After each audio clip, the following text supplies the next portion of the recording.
Baiklah, Assalamualaikum. Hari ini kita nak sambung Bahasa Arab tahun 2 Unit 3 Jismi As-Salim. Itu buku yang sihat.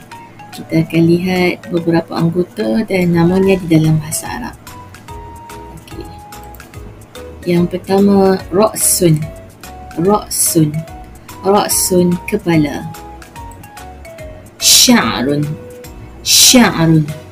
Sya'run, rambut. Ainun. Ainun. Ainun, mata. Uzunun. Uzunun. Uzunun, telinga. Anfun.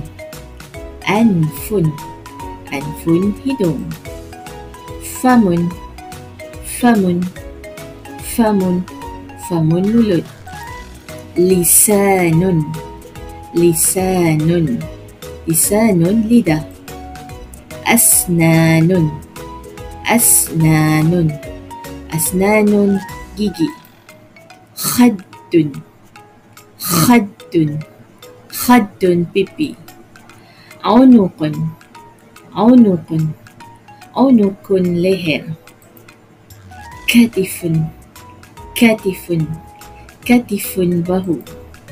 Batnun. Batnun. Batnun, perut. Yadun. Yadun. Yadun, tangan. Rijlun. Rijlun. Rijlun, kaki. Baiklah, sampai jumpa lagi. Assalamualaikum. Ma'assalamah.